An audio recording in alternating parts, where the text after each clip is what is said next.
Hello, I'm Mike Hayes. I'm an independent planning consultant with a long career in local government.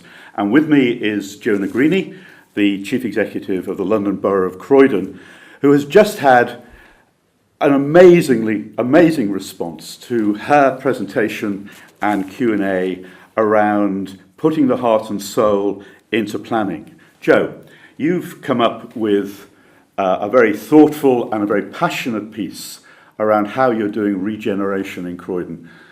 Can you tell us what the notion of total place means and how you're putting that into action? Yeah, well, you know that years ago, government had this great idea to approach regeneration in a way that looked at the total place, both in terms of the physical characteristics of that place, but also the socio-economic. And I guess what I wanted to try and explore in my presentation was, what can we learn from those very big kind of place-based regeneration programs that took place in the 90s. There was New Deal for Communities, Single Regeneration Budget, City Challenge, State Action, and all of those programs were the very kind of first times that government recognised that to actually regenerate a place, you needed to look at all of its different dimensions. It was also in the 90s the first time when there was an acknowledgement that regeneration had a lot of players, a lot of different types of players that were involved. And you will see on any City Challenge board, there was always representatives on those boards from business, from voluntary sector, residents groups. So what I wanted to have a look at was what could be learned from those regeneration programs. That, the other main characteristic of those programs, they had huge slugs of central government money, but they were very top-down as well. What could we learn from those? And as a local authority now, with the position that we have, the unique position that we have, in terms of being able to corral all of the major partners in an area, including, residents who are fundamental to this, how can we take those good things that came out of those regeneration programs and the good principles about partnership, about local services, about a 100-degree view of what was happening on the ground, and how do we translate that into a scenario now for local authorities who at the same time are under a lot of financial pressure, huge demands on services, housing crisis in London, trying to tackle all of those different things.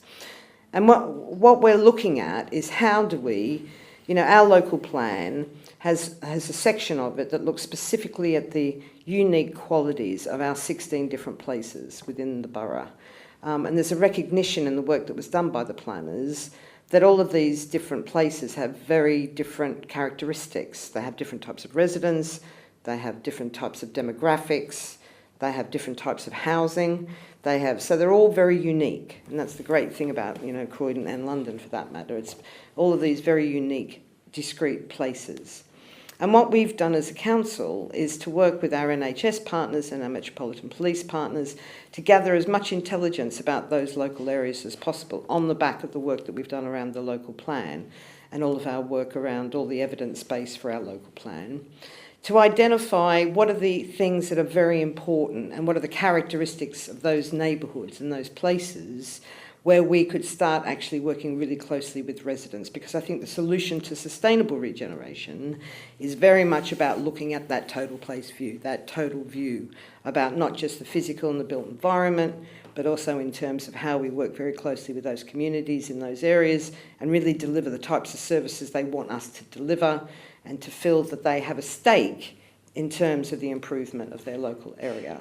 So we're starting to move all of our resources out of kind of dealing with people when they're in crisis to very much starting to think about working with people at a much earlier stage, which is good for us as an organisation in terms of finances, but also in terms of a process that says to say, as an example, Thornton Heath, which is our first area where we're trialling this kind of new approach, that we will put £3 million into your built environment. We'll do a lot of development work to try and create a lively art scene. There's street art, there's galleries, there's meanwhile uses, there's all those things that you see as the ingredients of a lot of regeneration these days. But we're also working with the residents where we have high levels of people and children on child protection plans, where we have a high proportion of people who need our support, both ours and NHS support. And it's about actually bringing all those services together into one locality and actually targeting our resources in that kind of way, so that you're actually looking at the area and working with residents around a total package for that place, which is about them as much as it's about French limestone, and making sure that we have a much more sustainable approach to improving that place. You said in your talk that planners often see themselves as a bit apart from the rest of the authority. And I think you're right, they do. So in terms of your total place approach, what's the role of plans and I won't say just planners, but the planning system, because that involves developers as well as local authority planners and the like? Yeah, I mean, I think the first thing is that the planners have been involved in the development of these plans around total place. And I think a lot of people forget the planners have a lot of intelligence and understand how those places work through all the evidence gathering and all the work that they do in terms of preparing their local plans or their supplementary planning documents. So, you know, first of all, they bring intelligence and interest and curiosity, because I think that's what planners do. That's why they're planners. They're interested in cities, how they work, how things interrelate. They're also incredibly important in terms of thinking about the future of those places and having a view in terms of the trends that they're seeing through the planning process, what's happening with the demands from developers. They're also our main links with the private sector and the development community. So it's also, they play this kind of fulcrum role where they're there to ensure that we've got the right plans in place to create the right type of development and growth in the borough, and they face outwards to our development community and translate and communicate that vision to our development community. But they also, for us, are really firmly part of the team that's thinking about these areas in their totality. So I think they play a huge role in that.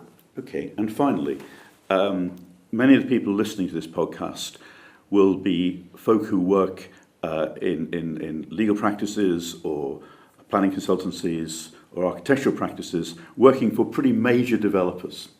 So how do major developments work with you and fit into your notion of bottom-up regeneration? I mean, I think it's about front-loading the process. So often, you know, and I think there is an issue, I think, about how some planning authorities won't talk to developers unless they pay a pre-app. And I think that's not helpful in some ways. You know, obviously there's a need for us to look to see how we can create the revenue we need to pay for our planning teams. But I think what's important are those very early conversations with us in terms of what the plans are way before they get to a point where they're drawing them up. And we can see that kind of approach in developments. So, for instance, there's a hub development that's happening right opposite our offices in Croydon that Hub are bringing forward. They spent months working with the communities in and around, even before they submitted their planning application. And they've been involved in the design of the public space and been very actively involved. And, you know, for a major development, 4 major high-rise towers in a relatively small part of Croydon, got very few objections. So it is about front-loading the process and doing the work beforehand. And I think planners need to be a lot more responsive to having those kind of ideas sessions and to develop a relationship with developers, which is about an iteration of ideas that creates the right kind of product and not be too constrained by the fact that they've got to make money and do all that stuff. You know, it's a much more cost-effective way to do it. Jo Negrini, thanks for today's paper and thank you for this discussion. Yeah, thanks, Mike.